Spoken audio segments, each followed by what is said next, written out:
Hello students, चलिए तो मेरे साथ आप थोड़ा सा 2 मिनट के लिए ईश वंदना करेंगे और उसके बाद अपना टॉपिक स्टार्ट करते हैं। तो आप गायत्री मंत्र जाप करें।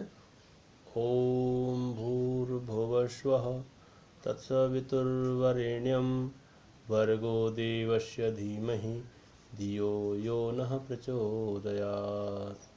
ओम विश्वान् देवसवितुर्दुतान् पराशुव यद्भद्रं तन्न आशवः।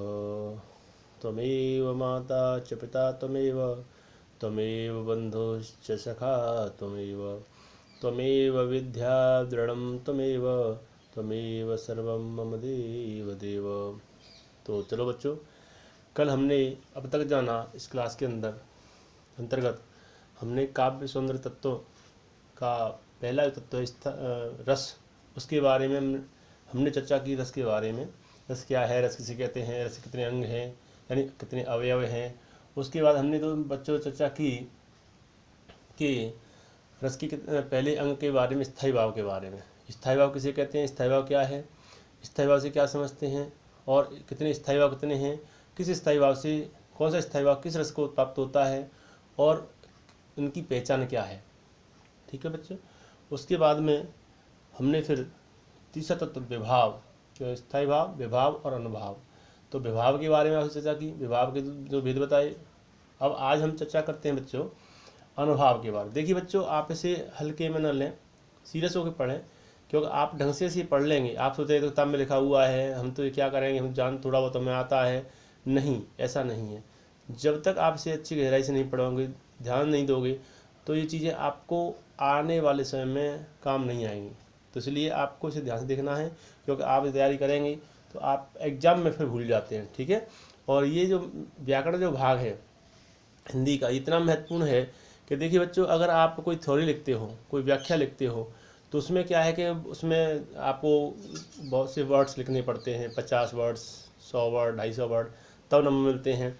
यहाँ आपने अगर एक आपका विकल्प सही होता है, 1 नंबर पूरा है, 2 विकल्प 2 नंबर पूरे, तो ये विकल्प में आते हैं। ठीक है, छोटे छोटे उसमें आते हैं।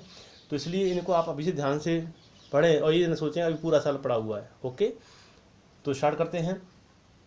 अब तीसरा पॉइंट है हमारा अनुभाव। देखिए बोर्ड पे आपको दिख रहा होगा, बाई चांस नहीं दिख रहा हो तो मैं बोलता जा रहा हूँ, आप कॉपी पेन लेके बैठा करें, जैसा मैं आपको हमेशा बताता हूँ, और उसमें नोट डाउन किया करें। ओके, तो थर्ड पॉइंट है रस का, स्थायी भाव का थर्ड पॉइंट है अनुभाव। अब अनुभाव क्या है? अनुभाव का मतलब तात्पर्य है, यानी ये वे भाव होते हैं जो स्थायी भाव के जागृत होने पर जो हमारी शारीरिक चेष्टाएं होती हैं, वे अनुभाव कहलाती हैं। यानी भाव का बोध कराने वाले कारण, भाव का बोध कराने वाले कारण क्या कहलाते हैं? अनुभाव कहलाते हैं। जैसे मैंने कल एग्जाम्पल दिया शेर वाला, तो उसी से एग्जाम्पल लेते हैं कि जैसे मान लीजिए शेर को देख करके भयातुर होना, यानी भयभीत होना, या कांपना, या चिल्लाना, है ना, बचाव के लिए, तो ये कौन सा होता है? ये होता है अनुभाव। अब बच्चों, ये अनुभाव कितने प्रकार के होते हैं? अनुभाव 4 प्रकार के होते हैं। इनकी संख्या कितनी है? इनकी संख्या 4 मानी गई है। कितनी मानी गई है? 4। ये मैंने पहले नोट इसलिए कर दिया कि समय बच जाए, कि मैं लिखूंगा तो समय ज़्यादा लगेगा, लिखूंगा फिर बोलूँगा, इसलिए मैंने पहले से नोट डाउन कर दिया आपके लिए। तो इनकी संख्या कितनी है? 4। नंबर 1 कायिक, कायिक यह है, यह पे ई की मात्रा, कायिक। सेकंड है मानसिक, थर्ड है आहार्य, और फोर्थ है सात्विक। यानी पहला कायिक, मानसिक, आहार्य और सात्विक। अब इसको एक एक करके समझते हैं। अब पहला हम समझते हैं कायिक को। कायिक क्या है? कायिक माने, कायिक कहते हैं कायिक शारीरिक, यानी शरीर से होने वाली जो हमारी चेष्टाएं होती हैं बनावटी, वे कायिक में आती हैं, है ना। जैसे मान लीजिए हमने शेर को देखा, जो शारीरिक, जो शरीर के द्वारा जो चेष्टाएं होंगी, शरीर के द्वारा जो कार्य होगा शरीर में, तो वो क्या है? सारी चेष्टाएं, जो भी हमारी बनावटी चेष्टाएं होंगी। ठीक है। दूसरा आता है मानसिक। मानसिक क्या है? हृदय की भावना के अनुकूल। जो हमारा हृदय है, हृदय की भावना के अनुकूल।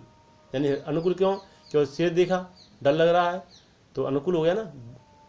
अब अनुकूलन में क्या आते हैं? अलग अलग रस में अलग अलग हुआ, किसी में दुख है, किसी में हर्ष है ना, हर्ष, सुख, दुख, है ना, ये चीज़ें होती हैं, शोक आदि। तो ये हो गया मानसिक, जो मस्तिष्क से सोची जाती है, मस्तिष्क द्वारा ने प्रकट किया जाता है। अब होता है तीसरा होता है आहार। आहार क्या होता है, यानी मन के अनुसार जो कृत्रिम बेस रचना होती है उसे हम क्या कहते हैं, आहार कहते हैं। इसकी परिभाषा आप नोट कर लें, पहले ही करें कायिक की, शरीर से होने वाली बनावटी चेष्टाएं, पहले की शरीर से होने वाली बनावटी चेष्टाएं नोट कर लें। इसी कर लें हृदय की भावना के अनुकूल, हृदय की भावना के अनुकूल, एक मानसिक की है, इसमें दुख हर्ष सुख आदि लिख लो आप लोग। आहार, आहार में क्या है, मनोनुकूल कृत्रिम बेस रचना को हम आहार अनुभाव कहते हैं। अब आ गया सात्विक, फोर्थ 4 नंबर सात्विक। सात्विक क्या है, यानी अनुभाव का रूप धारण, जो सात्विक यानी सात्विक क्या है, सत्व, सत्व कहते हैं प्राण को, सत्व माने सत्व, सत्व माने प्राण, सत्व माने क्या होता है, प्राण। ठीक है बच्चों, तो इसका मतलब क्या हुआ, इसको परिभाषा क्या नोट करें इसकी, यानी स्थायी भाव ही प्राण तक पहुंचकर सात्विक अनुभाव का रूप धारण करता है। जो स्थायी भाव है, स्थायी भाव आप समझिए कौन से स्थायी भाव होते हैं, जैसे कि श्रृंगार का रति है ना, तो स्थायी भाव ही क्या करता है, स्थायी भाव ही प्राण तक पहुंचकर सात्विक अनुभाव का रूप धारण करता है। ठीक है, ये हो गया आपके 4 पॉइंट हो गए। अभी अब हम बात करते हैं इसमें फोर्थ पे थोड़ा सा और चर्चा कर लेते हैं हम। सात्विक अनुभाव जो है, अब ये सात्विक अनुभाव है, ये वाला जो सात्विक अनुभाव है, इसकी संख्या कितनी है बच्चों, इसकी संख्या है 8। कितनी संख्या यानी कि 8 मानी गई है। जिसमें पहला क्या है, नोट करो आप, पहला स्तंभ, क डाल लो, क नंबर आ गए, ख स्वेद, ग रोमांच, ग स्वरभंग, अंग 5 नंबर कंप, अगला है विवरणता, छ अश्रु और ज प्रलय। अब इनको एक एक करके समझते हैं। पहला है हमारा स्तंभ। स्तंभ का मतलब है यानी शारीरिक अंगों का जड़ हो जाना, नोट कर लो आप, शारीरिक अंगों का जड़ हो जाना कहलाता है स्तंभ। ठीक है, शारीरिक अंगों का जड़ हो जाना। नंबर 2 स्वेद।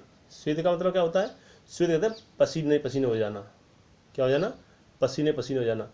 ठीक है, पसीने से लथपथ हो जाना या पसीने पसीने हो जाना, ये नोट कर लो। और होता है रोमांच। रोमांच में क्या होता है, यानी रोमांच में जैसे कि हमारी कोई घटना को देख करके रोंगटे खड़े हो जाना, रोमांचित होना, है ना, ये सारे के विकार होता है रोमांच। आप नोट कर लो, रोंगटे खड़े हो जाना। ठीक है, घ में क्या होता है, घ है स्वरभंग। स्वरभंग का मतलब क्या होता है, आपने देखा कोई घटना घटी तो किसी आवाज़ चली जाती है, तो परिभाषा आप नोट लिख लें आप। इसमें स्वरभंग में लिखो आप, आवाज़ का ना आना, यानी आवाज़ चली जाना या आवाज़ गायब हो जाना, है ना, या आवाज़ मतलब ना आना, ऐसे लिख लो। ठीक है, आवाज़ न निकलना। अगला है कंप माने कांपना। किसी भी ऐसी घटना को देख करके शरीर जब कांपता है तो किस में आता है, कंप में। विवरणता, शरीर का रंग बदल जाना। ठीक है, पीला पड़ जाना ऐसे। अश्रु, आंखों से आंसू बहना। प्रलय में क्या है, शुद्ध बुद्ध खो देना, इसका लिख लो, शुद्ध बुद्ध खो देना। ठीक है, ये हो गए आपके अनुभाव। राइट, अब आता है संचारी भाव। इसका चौथा जो पॉइंट है, स्थायी भाव का जो अंग है वो क्या है, संचारी भाव। इसे संचारी भाव कह लो या व्यवचारी भाव कह लो, संचारी भाव भी कहते हैं, व्यवचारी भाव भी कहते हैं। अच्छा, ये संचारी भाव किसे कहते हैं, संचारी भाव क्या लिखें, आश्रय के मन में, नोट करें, आश्रय के मन में उत्पन्न होने वाले अस्थिर मनोविकारों को भर्तमुनि ने क्या दी है, आश्रय के मन में उत्पन्न होने वाले अस्थिर मनोविकारों को हम क्या बोलते हैं, संचारी भाव। अभी जो मैं भर्तमुनि का नाम जो ले रहा था, तो उन्होंने इनकी संख्या 33 मानी है। भर्तमुनि ने संख्या कितनी मानी है, 33 कितनी मानी, 33। आप फटाफट से नोट कर लेना, बोलते जाता हूँ, मैंने वैसे नोट कर दिए बोर्ड पे आपके सामने दिख रहे हैं आपको। नंबर 1 निर्वेद नोट करें। 2 आवेग, 3rd है दैन्य। 4th है श्रम, 5th है मद, 6th है जड़ता, 7th है उग्रता, 8th है मोह, 9th विबोध और 10वां स्वप्न, 11वां अपस्मार, 11वां क्या है अपस्मार, 12वां गर्व, 13वां मरण, 14वां अलसता बोलते हैं, वैसे आलस लिख लो, अमर्ष 15वां अमर्ष, 16वां निद्रा, 11वां अभित्था, 18वां औत्सुक यानी उत्सुकता, 19वां उन्माद, 20वां शंका, 21वां स्मृति, 22वां मत्य, अगला है 23वां व्याध, 24वां संत्रास, 25वां लज्जा, 26वां हर्ष, 27वां असूया, 28वां विषाद, 29वां धृति, 30वां चपलता, 31वां गिलानी, 32वां चिंता और 33वां वितर्क।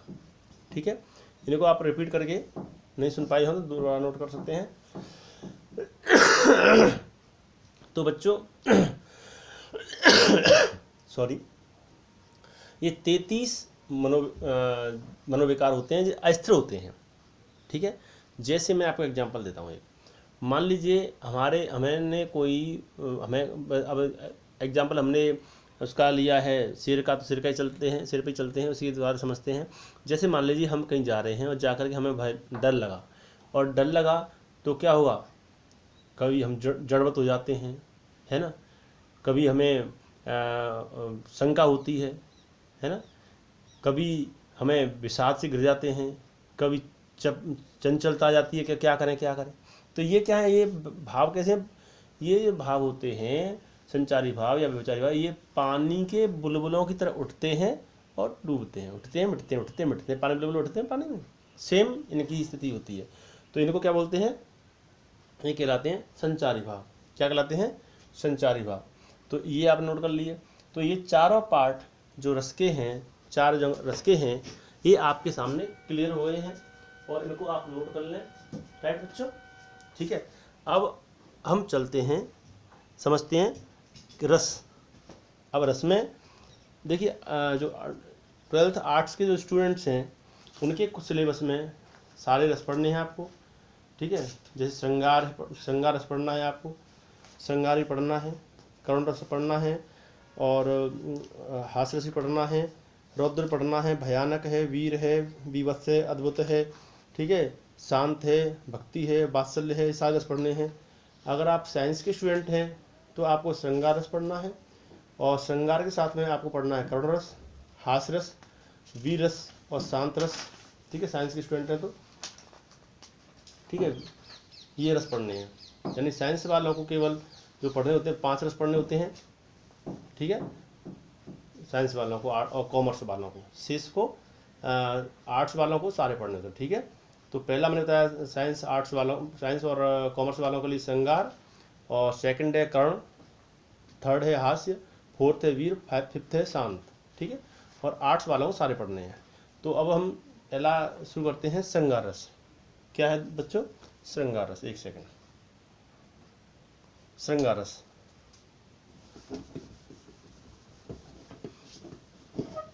तो श्रृंगार रस को सभी समझते हैं। देखो, ये इसलिए मैं पहले नोट कर लेता हूँ कि इस पर साफ करने में, नोट करने में टाइम लगता है, इसलिए पहले मैं नोट कर रख देता हूँ, थोड़ा मेहनत करता हूँ आपके लिए कि आप समझ सकें। अब सफाई करने में समय लग रहा है, इसलिए थोड़ा आपका समय बच जाए, ये सोचता हूँ। तो श्रृंगार रस की परिभाषा लिखें आप नोट, श्रृंगार रस। अब प्रश्न ये आता है, श्रृंगार रस से आप क्या समझते हैं, या श्रृंगार रस किसे कहते हैं? ठीक है, या कोई पद दिया होता है या काव्य रचना दी होती है, इसमें श्रृंगार रस को पहचानना, उसमें रस पहचानना होता है हमें। ठीक है, तो जैसे मैंने कल बताया था, आपको पहचान बता दी थी सब रसों की, बताई थी बच्चों। तो फर्स्ट है श्रृंगार रस, मैं बोलूँगा आप नोट करेंगे। ठीक है, श्रृंगार रस। ठीक है, तो आप लिखें श्रृंगार रस किसे कहते हैं, इसकी परिभाषा लिख लें आप लोग। जब नायक नायिका के मन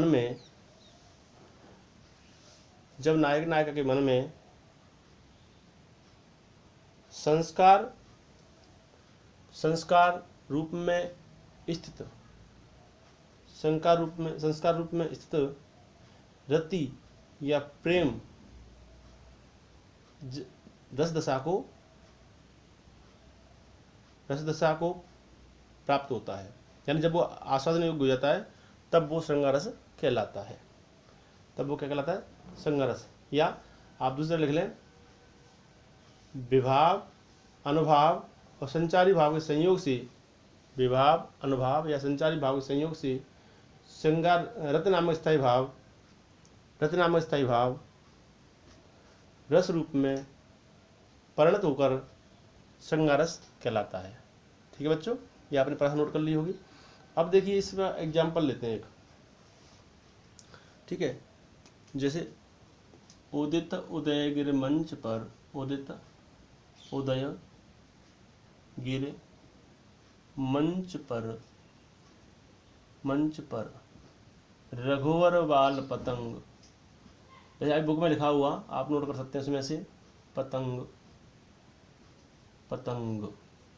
ये प्रसंग उस समय का है जब भगवान श्री राम धनुष भंग का जो प्रसंग उसमें से लिया गया तुलसीदास जी के में से। तो भगवान श्री राम, ये दोहा है, और भगवान श्री राम जब धनुष भंग करने के लिए, धनुष को तोड़ने के लिए खड़े होते हैं तो वहाँ पर उपस्थित सभी जो ऋषि मुनि हैं उनके कमल रूपी जो नेत्र हैं वो प्रसन्न हो जाते हैं। यानी भगवान प्रति, ईश्वर प्रति उनके हृदय में जो रति है वो उत्पन्न होती है, तो यहाँ श्रृंगार रस बनेगा। ठीक है, प्रेम का भाव उत्पन्न होता है तो श्रृंगार रस। ठीक है, तो और आप ही बुक में दिया हुआ एक, कौन हो तुम बसंत के दूत, कौन हो तुम बसंत के दूत, बिरस पतझड़ में अति सुकुमार। कौन हो तुम बसंत के दूत, पतझड़ में, इसमें बिरस पतझड़ में अति सुकुमार,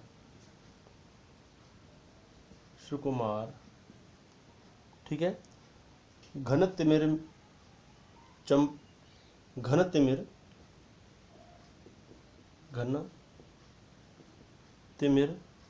में चपला की रेख, ठीक है। तपन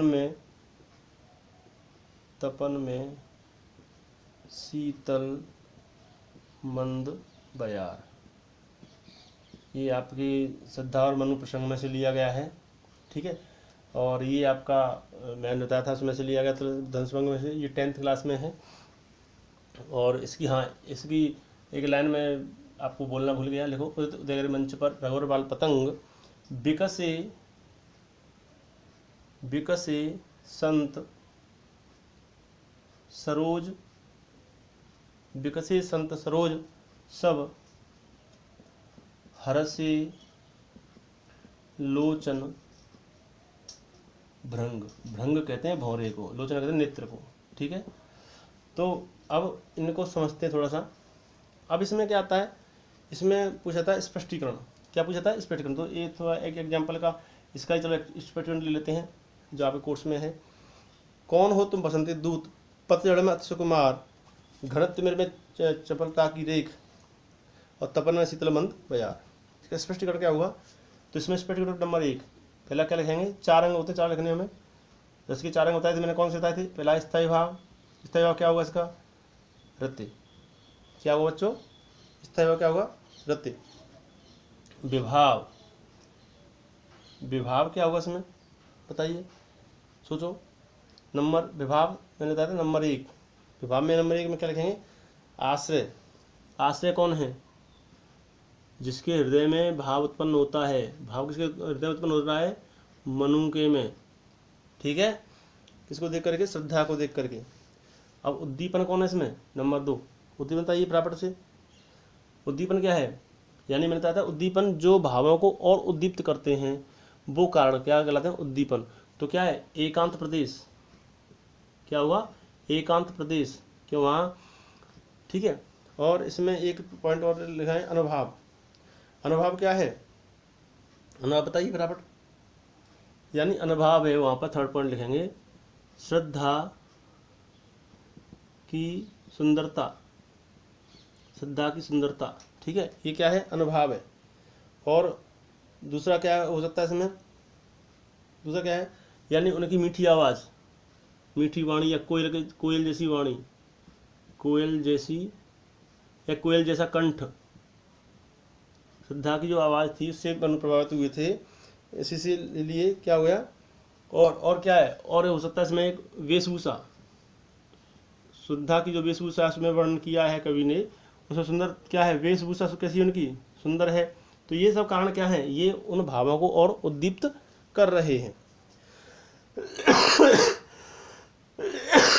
अब हम बात कर रहे थे, यानी स्थायी भाव हो गई, विभाव हो गई, अनुभव है ना। अब अनुभव अनुभव बता दिया मैंने आपको, विभाव बता दिया।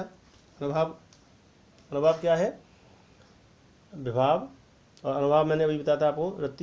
रति स्थायी भाव हो गया इसमें, ठीक है।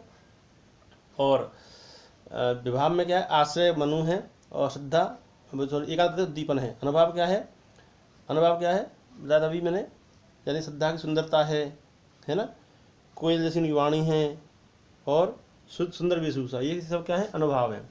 ठीक है, अब बात आती है संचारी भावों की। संचारी भाव जो पल पल में उठते मिटते हैं, पानी के बुलबुले की तरह, वो क्या है, हर्ष, खुशी यानी हर्ष, चंचलता या चपलता। ठीक है, ये सब क्या है, क्या है ये, उत्सुकता, औत्सुक्य, उसमें आता है औत्सुक्य, उत्सुकता, ये सब क्या है, संचारी भाव हैं, संचारी व्यभिचारी भाव। तो ऐसे इसका स्पष्टीकरण देना होता है। ठीक है बच्चों, तो ये आपको समझ में आ गया होगा मेरे ख्याल से। अच्छा, इसमें मैंने आपको कल भी बात बताई थी, ये प्रश्न भी छोड़ा था आपके लिए, आपने शायद नोट किया होगा। ये जो श्रृंगार रस होता है वो उसके कितने भाग होते हैं या कितने भेद हैं, है ना, तो उस पर हम थोड़ा चर्चा करेंगे। श्रृंगार रस के दो भेद बताए थे कल मैंने आपको, दो भेद होते हैं, एक संयोग श्रृंगार, एक वियोग श्रृंगार। पहला कौन सा है, संयोग, दूसरा कौन सा है, वियोग। तो संयोग का हमने एग्जाम्पल ले लिया। संयोग में क्या है, जहाँ नायक नायिका के परस्पर मिलने का वर्णन होता है वहाँ कौन सा, संयोग, और जब बिछड़ने का वर्णन होता है वहाँ कौन सा होता है, वियोग श्रृंगार। तो संयोग श्रृंगार का हम वर्णन कर चुके हैं, संयोग का। अब बात करेंगे वियोग श्रृंगार की, जहाँ नायक नायिका का विरह का वर्णन हो, किसका वर्णन हो, विरह का वर्णन हो, तो वो कौन सा होता है, वियोग श्रृंगार। तो वियोग श्रृंगार की परिभाषा क्या होगी बच्चों, आपको मैंने पहले बताया था। वियोग श्रृंगार, तो वियोग श्रृंगार क्या होता है, एक दूसरे प्रेम में अनुरक्त नायक नायिका के मिलन के अभाव को हम क्या कहते हैं, वियोग श्रृंगार या विप्रलंभ। विप्रलंभ, विप्रलंभ समझ आ रहा होगा, ठीक है। ठीक है, यानी नायक नायिका परिभाषा लिख लें, एक दूसरे के प्रेम में अनुरक्त नायक नायिका के मिलन के अभाव को वियोग श्रृंगार या विप्रलंभ श्रृंगार कहा जाता है। ये आप नोट कर लें, ठीक है। अब आपको कल मैंने एक एग्जाम्पल दिया था वियोग श्रृंगार का। वियोग श्रृंगार में जैसे मैंने एक एग्जाम्पल दिया था कल, आपको बोला था कि हे खग मृग हे मधुकर श्रेणी, तुम देखी सीता मृगनयनी। भगवान श्री राम जब विलाप करते हुए जंगल में जा रहे हैं, तब क्या है, सीता जी को रावण ने चुरा लिया है, तो उनका हरण हो गया है, तो वियोग हो गया ना। तो ये क्या हो गया, इसमें स्थायी भाव क्या होगा, रति होगा, ठीक है। और विभाव में क्या होगा, विभाव में नंबर 1 नंबर 2 में क्या होगा, यानी विभाव में जो है क्या नाम है, आश्रय कौन है, आश्रय कौन है, भगवान श्री राम, ठीक है। क्योंकि उनके हृदय में तो ये भाव उत्पन्न हो रहा है दुख का, विरह का भाव किसके हृदय में उत्पन्न हो रहा है, प्रभु श्री राम के हृदय में। तो क्या हो गया, प्रभु श्री राम क्या हो गए, आश्रय, समझ आ गया, क्या हो गए, आश्रय। अब आलम्बन कौन है, किन की वजह से हो रहा है, जिसके कारण सीता जी, है ना। और जो भावों को और उद्दीप्त कर रहे हैं वो क्या कर रहे हैं, कुटिया का सूना होना, उस आश्रम में मतलब सीता जी चली गई तो कुटिया क्या हो गई, सूनी हो गई है ना। और कुटिया सूना, और जहाँ वन है वो भी सूना हो गया बिना सीता जी के। ठीक है, तो ये क्या है। अब दूसरी बात है, सीता जी की स्मृति है, आवेग है, विषाद है, शंका है, मोह है, ये सब क्या है, संचारी भाव है। ठीक है, और तो ये आपका संयोग श्रृंगार और वियोग श्रृंगार, ये दोनों हो गए। ठीक है, और वियोग श्रृंगार का उदाहरण और लिखना चाहें तो आप लिख सकते हैं।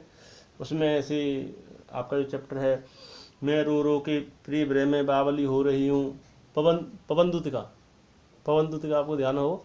पवन दूतिका में राधा जी भगवान श्री कृष्ण के कोई संदेश दे रही हैं, तो उसका एग्जाम्पल आप नोट कर सकते हैं, किताब में भी ढूंढ सकते हैं, और ढूंढ के रखें आप। ठीक है, मैं रो रो के प्रिय ब्रह में, सॉरी उसमें, मेरे प्यारे नवजल से कंसी नेत्र वाले, मेरे प्यारे नवजल से कंसी नेत्र वाले, जाके आए न मधुवन से और न भेजा संदेशा, मैं रो रो के प्रिय ब्रह में बावली हो रही हूँ, जा मेरी सब दुख कथा तू श्याम को सुना दे। ठीक है, तो इसमें क्या है, इसमें स्थायी भाव को है, स्थायी भाव इसमें क्या हुआ, इसमें विरक्ति होगा, क्या होगा, रति होगा। विभाव, विभाव के पार्ट है, 2 पार्ट, फर्स्ट एंड सेकंड। तो फर्स्ट में क्या हुआ, आलम्बन कौन है, आलम्बन बताइए, आलम्बन कौन है ना। तो ये आपको स्वयं करना है, इसका स्पष्टीकरण मैंने करूँगा, मैं आगे पूछूंगा आपसे। ठीक है, क्योंकि आलम्बन और स्थायी भाव कौन है, आलम्बन और दीपन। ठीक है, अब आलम्बन में क्या है, आशय और विषय, आशय कौन है, राधा, विषय कौन है, श्री कृष्ण। ठीक है, और उद्दीपन क्या है, वायु का बहना, शीतल मंद सुगंध पवन बह रही है ना, और राधा का अकेलापन यानी एकांत, एकांत, ये क्या है, ये क्या है, एकांत में रहना, ये उद्दीपन प्रभाव है। ठीक है, अनुभाव, अनुभाव क्या होंगे, नंबर 3 अनुभाव, रो रो करके कृष्ण की याद में व्याकुल होना, ये क्या है, अनुभाव। ठीक है, और संचारी भाव क्या होंगे, संचारी भाव आप नोट कर रहे हैं, कॉपी में नहीं कर रहे हैं, संचारी करने जरूर करें। संचारी भाव, स्मृति यानी याद। ठीक है, स्मृति, और क्या हुआ बताओ, चपलता, चपलता, और क्या होगा बताओ, बताओ बच्चों, और आवेग आदि, ये सब क्या है, संचारी भाव है। तो ये आपको मेरे ख्याल से इस समझ में आ गया होगा, जिसकी मैं बात कर रहा था, संयोग श्रृंगार और वियोग श्रृंगार दोनों समझ में आ गए होंगे। अब हम बात करेंगे करुण रस की, किसकी, करुण रस की। तो करुण रस, करुण रस दूसरा है, और करुण क्या है, करुण पर चर्चा कर लेते हैं 2 मिनट में, और आज बस यहीं तक पढ़ाएंगे, कल से आगे पढ़ाएंगे। ठीक है।